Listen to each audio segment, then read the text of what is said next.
வணக்கம். இந்திய நேரப்படி காலை 8:30 மணி செய்திகள். முதலில் தலைப்பு செய்திகளை காணலாம். திருச்சி அருகே சாலை விபத்தில் கோட்டாட்சியர் உயிரிழந்த பரிதாபம். கோட்டாட்சியர் குடும்பத்திற்கு தலா 10 லட்சம் ரூபாய் நிதியுதவி வழங்கி இரங்கல் தெரிவித்தார் முதலமைச்சர் மு.க.ஸ்டாலின். இஸ்ரேல் ஈரான் இடையே 8வது நாளாக தொடரும் போர். ஈரானுக்கு எதிராக தாக்குதல் நடத்த அமெரிக்கா பரிசீலனை. போர் நிறுத்தத்தை இரு நாட்டு தலைவர்கள்தான் தீர்மானித்தனர். முதல் முறையாக ஒப்புக்கொண்டார் ட்ரம்ப். இஸ்ரேல் ஈரான் இடையேயான போரில் அமெரிக்க ராணுவம் தலையிட்டால் மோசமான விளைவுகளை ஏற்படுத்தும். ரஷ்யா எச்சரிக்கை. அதிமுக மாவட்ட செயலாளர்கள் மற்றும் மாவட்ட பொறுப்பாளர்கள் கூட்டம் வரும் 25, 26ஆம் தேதிகளில் நடைபெறவுள்ளதாக எடப்பாடி பழனிசாமி அறிவிப்பு. இனி விரிவான செய்திகளை காணலாம். திருச்சி அருகே சாலை விபத்தில் உயிரிழந்த கோட்டாட்சியர் குடும்பத்திற்கு நிவாரண நிதியாக 10 லட்சம் ரூபாய் வழங்கப்படும் என முதலமைச்சர் மு.க.ஸ்டாலின் அறிவித்துள்ளார். திருச்சி மாவட்டம் கடியாகுறிச்சி அருகே நடந்த சாலை விபத்தில் முசிறி வருவாய் கோட்டாட்சியர் ஆறுமுக தேவசேனா பரிதாபமாக உயிரிழந்துள்ளார். இந்நிலையில் அவரது குடும்பத்திற்கு அரசு ஊழியர்களுக்கான காப்பீட்டுத் தொகை 1 கோடி ரூபாய் வழங்கப்படும் என முதலமைச்சர் மு.க.ஸ்டாலின் அறிவித்துள்ளார். மேலும் பொது நிவாரண நிதியிலிருந்து 10 லட்சம் ரூபாயை வழங்கப்பட உள்ளதாகவும் தெரிவித்தார். அதேபோல் குடும்ப பாதுகாப்பு நிதியிலிருந்து 5 லட்சம் ரூபாய் வழங்கவும் உத்தரவு பிறப்பித்துள்ளார். உயிரிழந்த கோட்டாட்சியர் குடும்பத்தினருக்கு ஆழ்ந்த இரங்கலை தெரிவித்துக் கொள்வதாகவும் அவர் வெளியிட்டுள்ள அறிக்கையில் குறிப்பிட்டுள்ளார். இஸ்ரேல் ஈரான் இடையே 8வது நாளாக போர் தொடர்ந்து வரும் நிலையில் ஈரானுக்கு எதிராக ராணுவ தாக்குதல் நடத்துவது குறித்து ட்ரம்ப் 2 வாரங்களில் முடிவு எடுக்க உள்ளதாக வெள்ளை மாளிகை தெரிவித்துள்ளது. அணு ஆயுத உற்பத்தியை முன்வைத்து ஈரான் மீது கடந்த 13ஆம் தேதி இஸ்ரேல் திடீரென தாக்குதல் நடத்தியது. ஈரானின் அணு ஆயுத தளங்கள், ராணுவ நிலைகள் உட்பட மத்திய உள்கட்டமைப்புகளை குறிவைத்து போர் விமானங்கள் மற்றும் ஏவுகணைகளால் தாக்குதல் நடத்தப்பட்டது. இதற்கு ஈரானும் கடுமையான பதிலடி கொடுத்து வருகிறது. ஈரான் வீசிய பல ஏவுகணைகள் இஸ்ரேலின் பலத்த வான் பாதுகாப்பு அமைப்பான அயன் டோமையும் முறியடித்து அந்த நாட்டின் பல பகுதிகளில் பெருத்த சேதத்தை விளைவித்துள்ளது. ஈரானில் இதுவரை 639 பேர் கொல்லப்பட்டதாகவும் 1300க்கும் அதிகமானோர் காயமடைந்ததாகவும் மனித உரிமைகள் அமைப்பு கூறியுள்ளது. அதேபோல் இஸ்ரேலில் 24 பேர் இறந்துள்ளனர், நூற்றுக்கணக்கானோர் காயமடைந்துள்ளனர். இஸ்ரேலின் தெற்கே அமைந்துள்ள சொரோஹா மருத்துவமனை மீது நேற்று ஈரான் நடத்திய தாக்குதலில் 40க்கும் மேற்பட்டோர் காயமடைந்தனர். இந்நிலையில் ஈரானுக்கு எதிராக ராணுவ தாக்குதலை நடத்துவது குறித்து அமெரிக்க ஜனாதிபதி டொனால்டு ட்ரம்ப் அடுத்த 2 வாரங்களுக்குள் முடிவு எடுக்க உள்ளதாக வெள்ளை மாளிகை தெரிவித்துள்ளது. இந்த அறிவிப்பால் உலக நாடுகள் அதிர்ச்சியடைந்துள்ளன. இந்தியா பாகிஸ்தான் போரை நான் தான் நிறுத்தினேன் என்று கூறி வந்த அமெரிக்க அதிபர் தற்போது அந்த கருத்தை மாற்றியுள்ளார். அமெரிக்காவின் வாஷிங்டனில் உள்ள அதிபரின் வெள்ளை மாளிகையில் அதிபர் டொனால்டு ட்ரம்ப் செய்தியாளர்களை சந்தித்து பேசினார். அப்போது அவர் பாகிஸ்தான் ராணுவ தளபதி முனீர் உடனான சந்திப்பை கௌரவமாக கருதுவதாக தெரிவித்தார். தொடர்ந்து பாகிஸ்தான் அமெரிக்கா இடையே இருதரப்பு வர்த்தக ஒப்பந்தத்தை மேற்கொள்வது தொடர்பாக பேச்சுவார்த்தை நடப்பதாக கூறினார். இரு நாட்டு தலைவர்களும் புத்திசாலிகள், தலைவர்கள் மட்டுமின்றி அந்நாடுகளின் அதிகாரிகளும் புத்திசாலிகளாக உள்ளதாக தெரிவித்தார். இந்தியாவும் பாகிஸ்தானும் மிகப்பெரிய அணு ஆயுத சக்தியுடைய நாடுகள். அந்த வகையில் சண்டையை நிறுத்த அவர்கள் தீர்மானித்தது அமெரிக்காவிற்கு மிகுந்த மகிழ்ச்சியை அளித்தது என்றார். மேலும் போர் நிறுத்தத்தை இரு நாட்டு தலைவர்கள்தான் தீர்மானித்தனர் என முதல் முறையாக ட்ரம்ப் தெரிவித்துள்ளார். ஈரான் இஸ்ரேல் இடையேயான போரில் அமெரிக்க ராணுவம் தலையிட்டால் அது மோசமான விளைவுகளை ஏற்படுத்தும் என்று ரஷ்யா எச்சரிக்கை விடுத்துள்ளது. ஈரான் இஸ்ரேல் இடையேயான போரில் அமெரிக்கா இஸ்ரேலுடன் இணைவது குறித்து பரிசீலித்து வருவதாக அமெரிக்க அதிபர் டொனால்டு ட்ரம்ப் கடந்த புதன்கிழமை தெரிவித்தார். இந்நிலையில் மாஸ்கோவில் நேற்று நடந்த செய்தியாளர் சந்திப்பில் பேசிய ரஷ்ய வெளியுறவு அமைச்சக செய்தி தொடர்பாளர் மரியா ஜகரோவா இந்த கடினமான சூழ்நிலைகளில் அமெரிக்க ராணுவ தலையீட்டை தவிர்க்குமாறு தெரிவித்தார். இஸ்ரேலுக்கு அமெரிக்கா நேரடி ராணுவ உதவி வழங்குவதற்கு அவர் கடுமையான ஆட்சேபனை தெரிவித்தார். இதற்கிடையே ரஷ்ய அதிபர் விளாடிமிர் புதின் ஐக்கிய அரபு எமிரேட்ஸ் அதிபர் முகமது பின் சபித் அல் நஹ்யானுடன் ஈரான் பிரச்சினை தொடர்பாக தொலைபேசியில் பேசினார். முன்னதாக மத்தியம்சம் செய்த புதின் முன்வந்த நிலையில் ட்ரம்ப் அந்த வாய்ப்பை நிராகரித்தார். முதலில் உக்ரைனுடனான பிரச்சினையை முடிவுக்கு கொண்டு வாருங்கள் என அமெரிக்க அதிபர் ட்ரம்ப் ரஷ்ய அதிபர் புதினுடன் கூறியது குறிப்பிடத்தக்கது. அதிமுக மாவட்ட செயலாளர்கள் மற்றும் மாவட்ட பொறுப்பாளர்கள் கூட்டம் வருகின்ற 25, 26ஆம் தேதிகளில் நடைபெற உள்ளது. இது தொடர்பாக அதிமுக பொதுச் செயலாளர் எடப்பாடி பழனிசாமி வெளியிட்டுள்ள அறிக்கையில், சென்னை ராயப்பேட்டையில் உள்ள எம்ஜிஆர் மாளிகையில் வருகின்ற 25 மற்றும் 26ஆம் தேதிகளில் கழக வளர்ச்சிப் பணிகள் குறித்து மாவட்ட பொறுப்பாளர்கள், மாவட்ட கழக செயலாளர்கள் ஆலோசனைக் கூட்டம் நடைபெற உள்ளதாக அறிவித்துள்ளார். இதில் 2026 சட்டசபை தேர்தல் குறித்து முக்கியமான முடிவுகள் எடுக்கப்பட உள்ளதாக தகவல்கள் வெளியாகியுள்ளது. வேப்பூர் அருகே குடும்ப தகராறில் 2 குழந்தைகளுடன் கிணற்றில் குதித்து தாய் தற்கொலைக்கு முயன்றதில் ஒரு குழந்தை நீரில் மூழ்கி பரிதாபமாக உயிரிழந்தார். கடலூர் மாவட்டம் மங்களூர் கிராமத்தை சேர்ந்தவர்கள் பிரதாப், பிரீத்தி தம்பதிகள். இவர்களுக்கு திருமணம் ஆகி 4 ஆண்டுகள் நிறைவடைந்த நிலையில் அதிரன், அர்த்விகா என்ற 2 குழந்தைகள் உள்ளனர். இந்நிலையில் தம்பதி இருவருக்கும் அடிக்கடி வாக்குவாதம் ஏற்பட்டுள்ளது. இதனால் மனமுடைந்த பிரீத்தி குழந்தைகளுடன் கிணற்றில் குதித்து தற்கொலைக்கு முயன்றுள்ளார். இதனை கண்ட அக்கம் பக்கத்தினர் கிணற்றில் குதித்து பிரீத்தி மற்றும் சிறுவனை காப்பாற்றியுள்ளனர். இந்த சம்பவத்தில் பெண் குழந்தையான அர்த்விகா நீரில் மூழ்கி பரிதாபமாக உயிரிழந்துள்ளார். அதன் பின்பு சம்பவ இடத்திற்கு விரைந்து வந்த தீயணைப்புத் துறையினர் 2 வயது சிறுமியின் உடலை மீட்டு உடற்கூறு ஆய்விற்கு அனுப்பி வைத்தனர். இந்த சம்பவம் அப்பகுதியில் பெரும் சோகத்தை ஏற்படுத்தியுள்ளது. மேலும் இதுகுறித்து போலீசார் வழக்கு பதிவு செய்து விசாரணை நடத்தி வருகின்றனர். திருவண்ணாமலை அருகே வாய் தகராறு காரணமாக சக மாணவனை கத்தியால் குத்திய மாணவனால் பரபரப்பு ஏற்பட்டது. திருவண்ணாமலை மாவட்டம் துந்திரிகம்பட்டு பகுதியை சேர்ந்த சதீஷ் என்ற மாணவனும், வந்தவாசி சாலை கல்லேரிப்பட்டு கிராமத்தை சேர்ந்த வசீகரன் என்ற மாணவனும் அரசு உதவி பெறும் பள்ளியில் 10ஆம் வகுப்பு பயின்று வருகின்றனர். இந்நிலையில் சதீஷ்குமாருடன் வசீகரன் அடிக்கடி தகராறில் ஈடுபட்டதாக கூறப்படுகிறது. வழக்கம் போல இருவரும் பள்ளிக்கு சென்றுவிட்டு வீடு திரும்பும் போது இவர்களுக்கு இடையே யார் பெரியவர் என்ற வாக்குவாதம் ஏற்பட்டுள்ளது. இதில் ஆத்திரமடைந்த வசீகரன் தான் மறைத்து வைத்திருந்த கத்தியை எடுத்து சதீஷ்குமாரின் தோளில் குத்தியுள்ளார். பின்னர் இதனை கண்ட அக்கம் பக்கத்தினர் காயமடைந்தவரை மீட்டு சிகிச்சைக்காக மருத்துவமனையில் சேர்த்தனர். இதுகுறித்து தகவல் அறிந்து வந்த காவல்துறையினர் வழக்கு பதிவு செய்து விசாரணை நடத்தி வருகின்றனர். புதுக்கோட்டை அருகே கையகப்படுத்தப்பட்ட நிலத்தை மீட்டுத் தர வலியுறுத்தி பெண் ஒருவர் தமிழக அரசிடம் கோரிக்கை விடுத்துள்ளார். புதுக்கோட்டை மாவட்டம் கந்தர்வக்கோட்டை வடுகப்பட்டி கிராமத்தில் நிர்மலா என்பவருக்கு சொந்தமான விவசாய நிலம் கிராம வழிச்சாலையை ஒட்டி அமைந்துள்ளது. இந்நிலையில் கிராம வழிச்சாலையை விரிவுபடுத்துவதற்காக எந்தவொரு முன் அறிவிப்பும் இன்றி காவல்துறையினர் முயற்சித்து வருவதாக அப்பெண் குற்றம் சாட்டியுள்ளார். இதில் வருவாய்த்துறையினர் தொடங்கி நில அளவையர் வரை சம்பந்தப்படுத்தப்பட்டுள்ளதாக கூறப்படுகிறது. மேலும் இதுகுறித்து கேட்டபோது காவல்துறை உதவியோடு தங்களை மிரட்டி வருவதாக வருத்தம் தெரிவித்துள்ளார். மேலும் இதனால் அப்பகுதியில் உள்ள பல விவசாயிகளின் நிலங்கள் பாதிக்கப்படும் சூழல் உருவாகியுள்ளது. எனவே இதுகுறித்து நடவடிக்கை எடுக்க வேண்டும் என்று பாதிக்கப்பட்ட பெண் உட்பட விவசாயிகள் தமிழக அரசிடம் கோரிக்கை விடுத்துள்ளனர். கரூரில் போலீசாரை தாக்கிவிட்டு தப்பி ஓடிய ரவுடியை சுட்டு பிடித்த நிலையில் அவர் மருத்துவமனையில் சிகிச்சைக்காக சேர்க்கப்பட்டுள்ளார். கரூர் அருகே சின்ன ஆண்டாங்கோவில் பகுதியை சேர்ந்தவர் ரவுடி பென்சில் தமிழழகன். இவர் தனது கூட்டாளிகளான வஞ்சியம்மன் கோவில் தெருவை சேர்ந்த பிரகாஷ், ஹரிஹரன், மனோஜ் ஆகிய 4 சேர்ந்து light house corner bus stop அருகில் பேருந்துக்காக காத்திருந்த பயணி ஒருவரிடம் வீண் வாக்குவாதத்தில் ஈடுபட்டுள்ளனர். மேலும் அந்த பயணியை கொலை வெறியோடு தாக்கிவிட்டு தப்பி சென்றுள்ளனர். இச்சம்பவம் குறித்து பாதிக்கப்பட்டவர் அளித்த புகாரின் அடிப்படையில் கரூர் நகர் போலீசார் ரவுடியின் கூட்டாளிகள் 3 கைது செய்து சிறையில் அடைத்தனர். மேலும் தலைமறைவாக இருந்த ரவுடியை கரூர் சேலம் தேசிய நெடுஞ்சாலை அருகே சுற்றி வளைத்து போலீசார் பிடித்துள்ளனர். இதையடுத்து அந்த ரவுடி போலீசாரை தாக்கிவிட்டு தப்ப முயற்சித்த போது துப்பாக்கியால் முட்டிக்கு கீழ் சுட்டு அவரை பிடித்துள்ளனர்.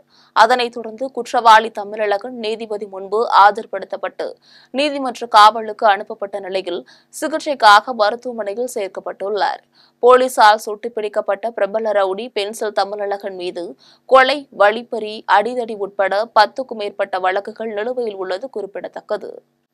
கோபிச்செட்டிப்பாளையத்தில் தற்காலிக கடைகளை அகற்றிக் கொள்ள அவகாசம் அளிக்க வேண்டும் என கோபிச்செட்டிப்பாளையம் தினசரி சந்தை வியாபாரிகள் வட்டாட்சியரிடம் கோரிக்கை மனு அளித்தனர். கோபிச்செட்டிப்பாளையம் தினசரி மார்க்கெட்டில் 150க்கும் மேற்பட்ட வியாபாரிகள் காய்கறிகளை வியாபாரம் செய்து வருகின்றனர்.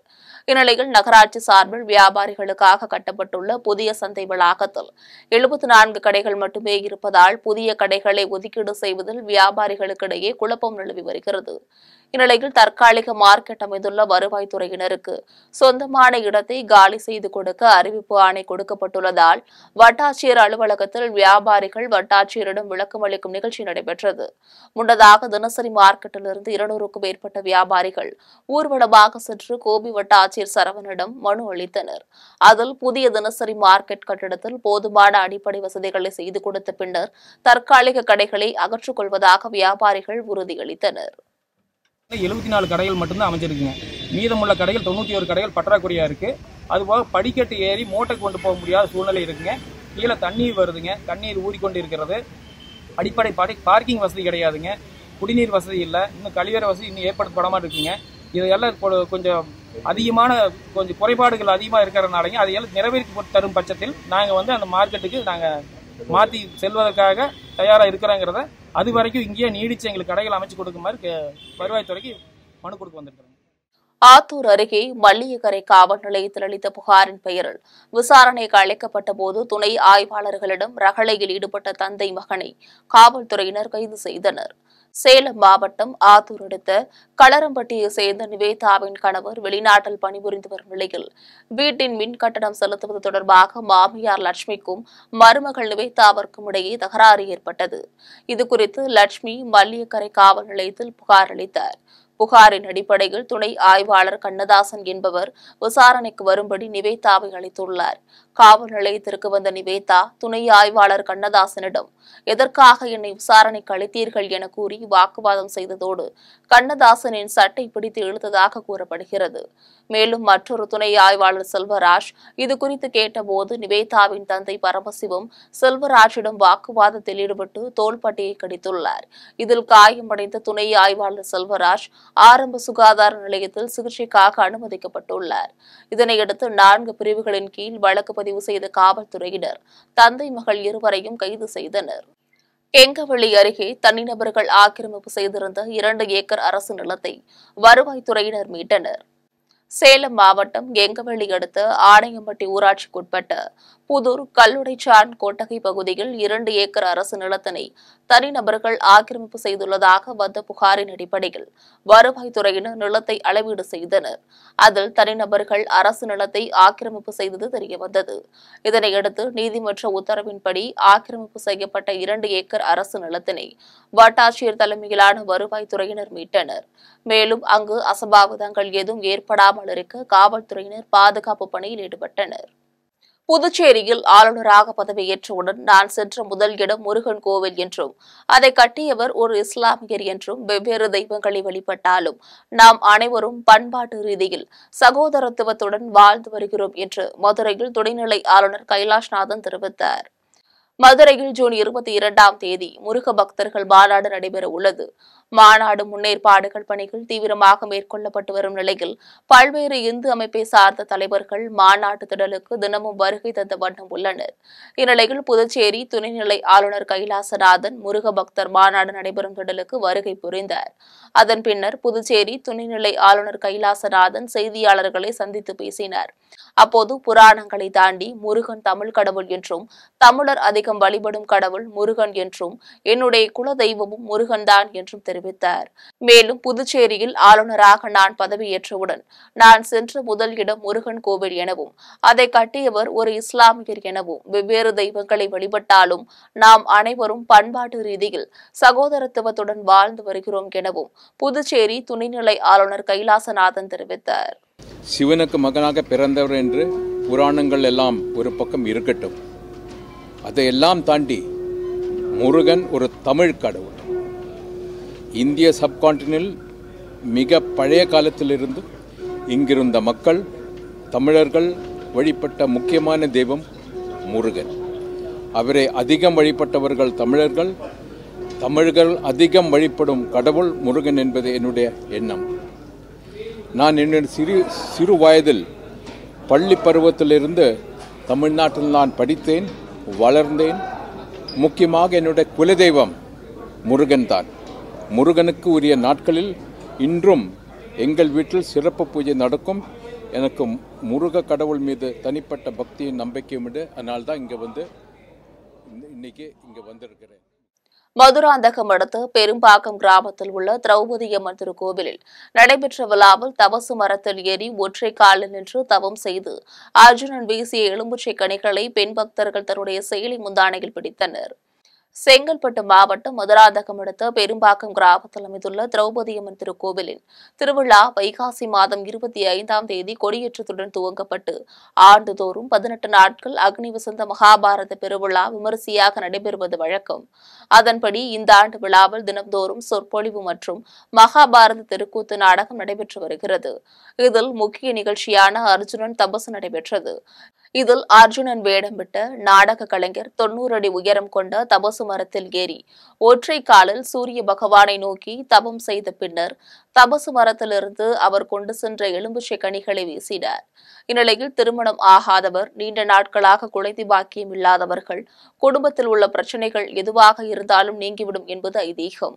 இதனால் தவம் செய்த பின்னர் அர்ஜுனன் வீசிய எலும்புச்சை கனிகளை ஏராளமான பெண் பக்தர்கள் சேலையின் முந்தானையில் பிடித்தனர். விழாவில் ஏராளமான பக்தர்கள் கலந்து கொண்டு சுவாமி தரிசனம் செய்தனர். ஆத்தூர் அரசு ஆண்கள் மேல்நிலைப்பள்ளி வளாகத்தில் பாரத சாரணியர் இயக்க மாவட்ட அலுவலகத்தினை சேலம் கிழக்கு மாவட்ட திமுக பொருளாளர் ஸ்ரீராம் திறந்து வைத்தார். சேலம் மாவட்டம் ஆத்தூர் அரசு ஆண்கள் மேல்நிலைப்பள்ளி வளாகத்தில் பாரத சாரணியர் இயக்கம் சார்பில் மாவட்ட தலைமை அலுவலகத்தின் திறப்பு விழா நடைபெற்றது. இதில் சிறப்பு அழைப்பாளர்களாக சேலம் கிழக்கு மாவட்ட திமுக பொருளாளர் ஸ்ரீராம் கலந்து கொண்டு அலுவலகத்தை திறந்து வைத்தார். விழாவில் வருவாய் கோட்டாட்சியர் பிரியதர்ஷினி, ஆத்தூர் காவல்துறை துணை கண்காணிப்பாளர் சதீஷ்குமார், மாவட்ட கல்வி அலுவலர் கபீர் உள்ளிட்டோர் கலந்து கொண்டனர். முன்னதாக ஆத்தூர் காவல்துறை துணை கண்காணிப்பாளர் சதீஷ்குமார் சாரணர் கொடியை ஏற்றி வைத்தார். அதனைத் தொடர்ந்து சாரணர் இயக்கத்தை தோற்றுவித்த ராபர்ட் பேடன் பவுல் திருவுருவ படத்தை மாவட்ட கல்வி அலுவலர் கபீர் திறந்து வைத்தார். விழாவில் பள்ளி தலைமை ஆசிரியர், சாரணர் மாணவர்கள் உட்பட பலர் கலந்து கொண்டனர். கோவையில் 12ஆம் வகுப்பில் தேர்ச்சி பெற்று கல்லூரியில் சேராத மாணவர்களை அலைபேசியில் அழைத்து பேசிய கோவை மாவட்ட ஆட்சியர் பவன்குமார் தேவையான உதவிகளை வழங்குவதாக உறுதியளித்தார். கோவை மாவட்டத்தில் 12ஆம் வகுப்பு பொதுத் தேர்வில் தேர்ச்சி பெற்று தற்போது வரை கல்லூரியில் சேராத மற்றும் தேர்ச்சி பெறாத மாணவ மாணவிகளை கண்டறிந்து மாவட்ட ஆட்சியர் பவன்குமார் தன்னுடைய அலைபேசியில் அழைத்து மாணவர்களை பள்ளிக்கு வருமாறு அழைத்து அவர்களின் உயர்கல்வி இடைநிற்றலை தவிர்க்கும் வகையிலும் கல்லூரி கல்வியின் முக்கியத்துவத்தை உணர்த்தும் வகையிலும் எடுத்துரைத்தார். மேலும் தேர்ச்சி பெறாத மாணவர்களை 12ஆம் வகுப்பு துணைத் தேர்வில் பங்கேற்க தேவையான உதவிகளை பள்ளிகளின் மூலம் செய்திட உத்தரவிட்டார். அதன் பின்னர் கல்லூரியில் சேருவதற்கு பொருளாதாரம் தடையாக இருக்கும் மாணவ மாணவிகளை கண்டறிந்து அவர்களுக்கு தேவையான உதவிகளை வழங்குவதாகவும் மாணவ மாணவிகள் உயர்கல்வி தொடர எந்த ஒரு தடையானாலும் அதை நிவர்த்தி செய்திட மாவட்ட நிர்வாகம் தயாராக இருப்பதாகவும் மாவட்ட ஆட்சியர் பவன்குமார் தெரிவித்தார். அதனைத் தொடர்ந்து துணி வணிகர் அரசு மேல்நிலைப் பள்ளியில் நடைபெற்ற முகாமில் 50க்கும் மேற்பட்ட மாணவிகள் கலந்து கொண்டு தங்களது கல்வியை தொடர கல்வி உதவித்தொகை வேண்டும் என மாவட்ட ஆட்சியரிடம் விண்ணப்பங்களை அளித்தனர். ஈரான் மற்றும் பாலஸ்தீன மக்கள் மீது போர் தொடுத்துள்ள இஸ்ரேல் நாட்டை கண்டித்து கன்னியாகுமரி மாவட்டம் நாகர்கோவிலில் கன்னியாகுமரி பாதுகாப்பு இயக்கத்தினர் கண்டன ஆர்ப்பாட்டத்தில் ஈடுபட்டனர்.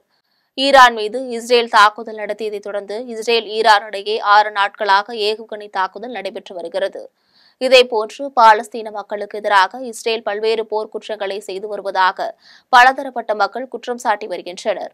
இந்நிலையில் ஈரான் மற்றும் பாலஸ்தீன மக்கள் மீது போர் தொடுத்துள்ள இஸ்ரேல் நாட்டை கண்டித்து கன்னியாகுமரி மாவட்டம் நாகர்கோவிலில் உள்ள மாநகராட்சி பூங்கா முன்பு கன்னியாகுமரி பாதுகாப்பு இயக்கம் சார்பில் பச்சை தமிழகம் கட்சியின் தலைவர் சுப உதயகுமார் தலைமையில் கண்டன ஆர்ப்பாட்டம் நடைபெற்றது.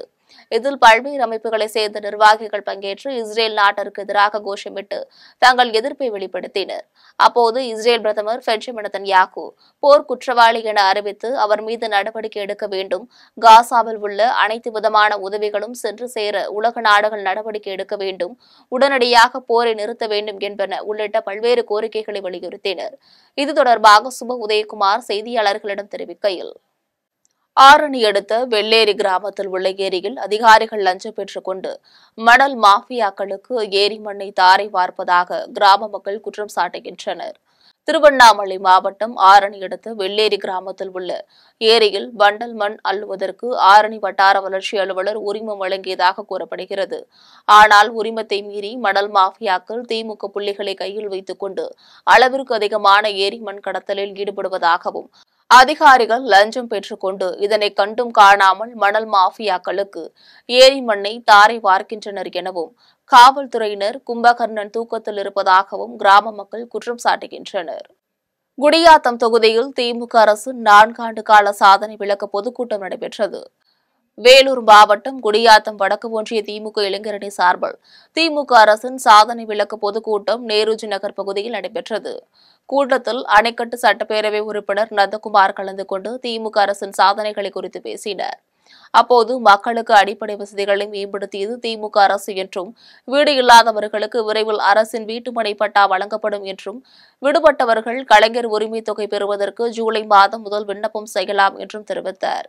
கூட்டத்தில் குடியாத்தம் ஒன்றிய குழு தலைவர் சக்தியானந்தம், ஒன்றிய இளைஞரணி அமைப்பாளர் ஜெயபிரகாஷ், திமுக மாநில கொள்கை பரப்பு துணை செயலாளர் பிரம்மபுரம் பழனி, மாவட்ட துணை செயலாளர் அரசு, மாவட்ட இளைஞரணி துணை அமைப்பாளர் ராஜ்கமல் உள்ளிட்ட திமுக நிர்வாகிகள் பலர் கலந்து கொண்டனர்.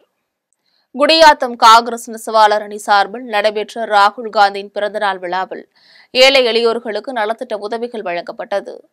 வேலூர் மாவட்ட காங்கிரஸ் நெசவாளர் அணி சார்பில் காங்கிரஸ் கட்சியின் நாடாளுமன்ற உறுப்பினர் ராகுல் காந்தியின் பிறந்தநாள் விழா குடியாத்தம் பேருந்து நிலையம் அருகில் கொண்டாடப்பட்டது. விழாவில் நெசவாளர் அணி மாவட்ட தலைவர் தேவராஜ் கலந்து கொண்டு கேக் வெட்டி பொதுமக்களுக்கு இனிப்புகளுடன் அன்னதானம் வழங்கினார். இதில் மாநில துணைத் தலைவர் நயீம் பர்வேஸ், ஜோதி ஜலேந்திரன், ஜெயவேலு உள்ளிட்ட பலர் கலந்து கொண்டனர். மீண்டும் தலைப்பு செய்திகள். திருச்சி அருகே சாலை விபத்தில் கோட்டாட்சியர் உயிரிழந்த பரிதாபம். கோட்டாட்சியர் குடும்பத்திற்கு தலா 10 லட்சம் ரூபாய் நிதியுதவி வழங்கி இரங்கல் தெரிவித்தார் முதலமைச்சர் மு.க. ஸ்டாலின். இஸ்ரேல் ஈரான் இடையே 8வது நாளாக தொடரும் போர். ஈரானுக்கு எதிராக தாக்குதல் நடத்த அமெரிக்கா பரிசீலனை. போர் நிறுத்தத்தை 2 ஆண்டு தலைவர்கள்தான் தீர்மானித்தனர். முதல் முறையாக ஒப்புக்கொண்டார் ட்ரம்ப். இஸ்ரேல் ஈரான் இடையேயான போரில் அமெரிக்க ராணுவம் தலையிட்டால் மோசமான விளைவுகளை ஏற்படுத்தும். ரஷ்யா எச்சரிக்கை. அதிமுக மாவட்ட செயலாளர்கள் மற்றும் மாவட்ட பொறுப்பாளர்கள் கூட்டம் வரும் 25, 26ஆம் தேதிகளில் நடைபெறவுள்ளதாக எடப்பாடி பழனிசாமி அறிவிப்பு. இத்துடன் செய்திகள் நிறைவடைகின்றன. மீண்டும் செய்திகள் மதியம் 1:30 மணிக்கு. உடனுக்குடன் செய்திகளை காண ஜெம் லைவ்.tv என்ற இணையதளத்தில் இணைந்திருங்கள். நன்றி, வணக்கம்.